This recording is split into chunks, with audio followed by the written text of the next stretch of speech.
warahmatullahi wabarakatuh.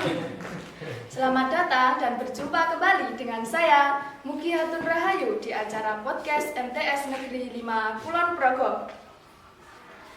Saat ini teman-teman, kita kedatangan tamu yang sangat istimewa, yaitu Bapak Marianto. Kami persilahkan Bapak Marianto untuk memperkenalkan diri. Ya, terima kasih Mbak Mugi. Saya ingin memperkenalkan diri. Saya nama Marianto. Saya anggota Polsek Samigaluh.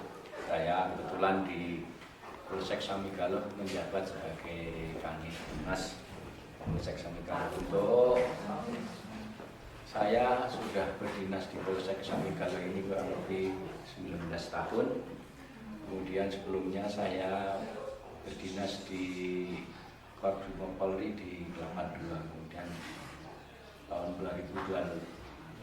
2005 saya kebetulan mutasi di Polres Kulon Progo dan sekarang berdinas di Polsek Samigaluh sampai sekarang ini.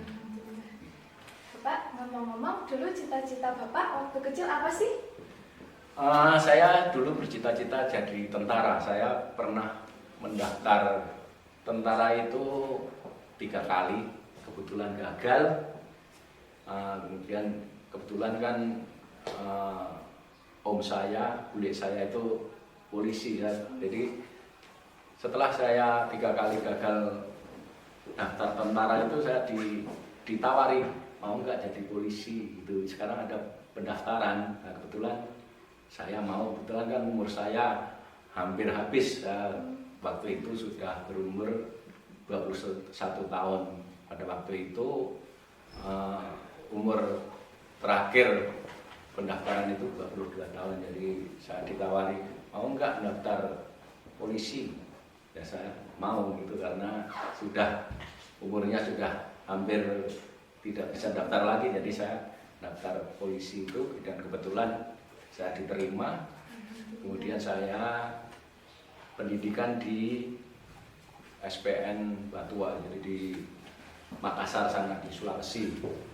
Terus pas penempatan saya ditempatkan di Kelapa II Depok, samping Universitas Indonesia, di dekat ini. Itu jelas. Motivasinya itu apa, Pak?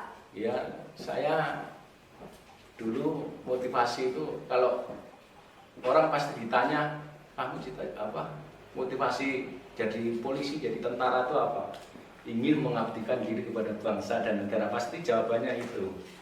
Kemudian yang kedua, ya saya ingin membahagiakan orang tua. Orang tua kan kebetulan petani saya. Saya waktu SMA itu kelas 3 itu saya sudah ditinggal orang tua itu transmigrasi. Jadi orang tua saya itu tahun 2000 itu berangkat tahun 1993 itu berangkat transmigrasi ke Riau sana di Sumatera sana. Jadi saya tinggalnya sama nenek saya. Jadi orang tua di Sumatera, saya di sini bersama nenek.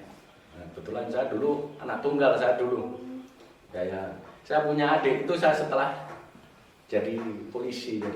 Jadi selisih saya sama adik saya itu 21 tahun, jadi lama tuh. Iya. Dulu waktu kecil ditinggal itu dari umur berapa, Pak? Oh, kalau saya ditinggal itu SMA. Jadi SMA mau ujian itu bapak ibu saya itu berangkat transmigrasi dulu. Jadi itu disemangati oleh nenek juga? Iya dulu. Ya saya kan termotivasi sama om saya sama bule saya kan kebetulan polisi juga, jadi saya tertarik itu. Wah, saya pengen juga jadi tentara gitu. Tapi kebetulan bule saya itu polisi gitu kan. Kalau dulu kan lihat polisi tentara itu kan gagah gitu ya, gitu saya gitu. Sama Pak, saya juga terinspirasi dari polisi itu. Kalau jadi polisi itu gagah, terus bagus gitu. Saya juga ingin menjadi peluang. Bahwa doakan saya semoga bisa terwujud cita-cita saya. Iya, mungkin ya dari sekarang Mbak Mugi harus ini mulai bisa kelas berapa nih? kelas 2 SMA. Nah, ini udah mulai latihan, ini latihan olahraga, lari, ini supaya ini nanti terlatih fisiknya, latihan psikologi, latihan akademik, nah itu bagus itu dipersiapkan dari sekarang nanti supaya cita-cita adik kalau mau menjadi polisi, jadi tentara ini nanti mudah. Kalau tinggi badannya itu harus berapa tuh rata-rata? Kalau polisi itu kalau yang cewek itu 160, kalau yang cowok itu 165 gitu. Kalau tentara ya sekitar itu sama gitu. 160 dan 165. Ya, kan kalau supaya tinggi badan ini bisa bertambah, adik bisa latihan renang gitu kan. Ya. Nah, itu bisa menambah. Selain renang itu bisa loncat-loncat ya Pak? Ya, kalau loncat-loncat itu jangan terlalu ini Gitu. karena ini apa otot-otot. Ya, ya.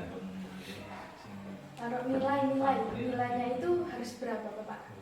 Nilai itu tiap tahun itu mungkin ya agak berbeda, mungkin tahun ini bisa 7, mungkin tahun depan bisa 7,5, dan biasanya kalau daerah Jawa sama daerah luar Jawa, terutama daerah timur itu ketentuannya berbeda. Jadi kalau di sana mungkin kan, mohon maaf, mungkin kualitas pendidikannya tidak sebagus di sini, mungkin di sana ketentuannya lebih. Menurut Bapak tentang pendapat tentang MTS Negeri 5 Kulon Progo itu gimana Pak? Kalau menurut saya bagus ini. Dari yang saya dengar ini dari alumninya juga sekolah, banyak yang sekolah negeri, banyak yang kalau mungkin yang sudah lulus SMA sudah di perguruan tinggi baik negeri maupun swasta yang pendidikan yang terkenal gitu. Pak, saya mau tanya, kalau penyebab kenakalan remaja saat ini itu seperti apa? Kenakalan remaja saat ini kebanyakan disebabkan oleh satu, antara lain ini menyebabkan ini tawuran. Mungkin Mbak Mugi pernah dengar banyak kasus-kasus kejahatan jalanan, ya kan, di wilayah Kulon Progo ini kan, yang di pelakunya itu anak-anak setingkat bahkan SD pun ada, SMP, SMA, jadi remaja gitu ya. Ya itu. Di masa-masa remaja itu? Iya, itu banyak pelakunya itu. Kemudian penyebab yang kedua adalah minuman keras dan narkotika, yaitu anak-anak narkoba sama miras itu mulai merambah ke anak-anak usia sekolah. Mungkin SD, SMP, SMA gitu. Kalau merokok itu juga termasuk itu nggak Pak? Ya bisa juga menyebabkan, karena orang merokok itu biasanya kalau anak-anak itu kan nongkrong-nongkrong. Nah ini penyebabnya nih nongkrong. Sampai malam. Ya sampai malam, terus ini ujungnya ya rokok, Ya. terus miras gitu, ya itu. Jadi agar tidak terjadi kenakalan remaja itu solusinya bagaimana Pak? Ya apa ya, kalau menurut saya ya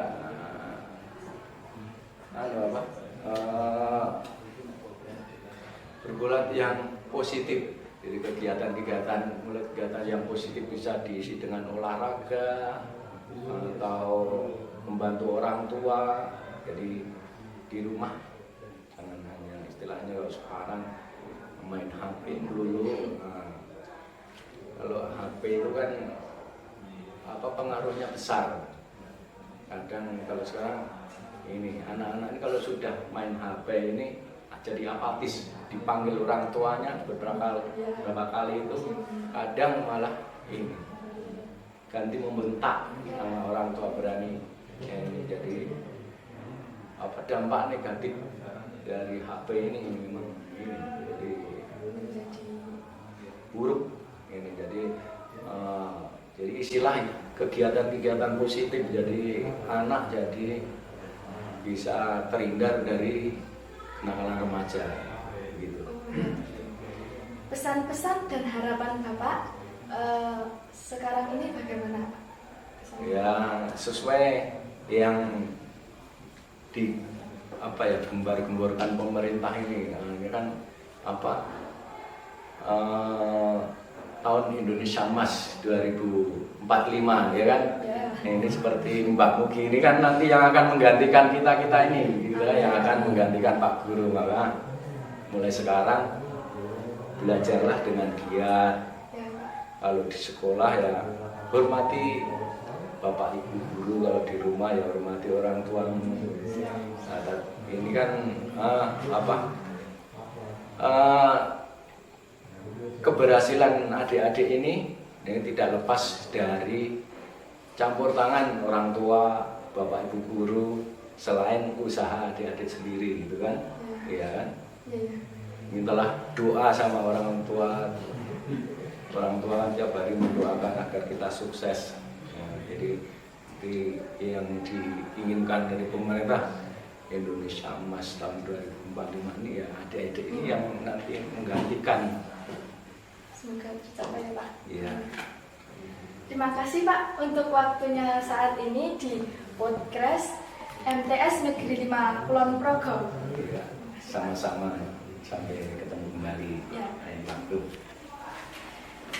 Demikian podcast MTS Negeri 5 Kulon Progo. Wassalamualaikum warahmatullahi wabarakatuh.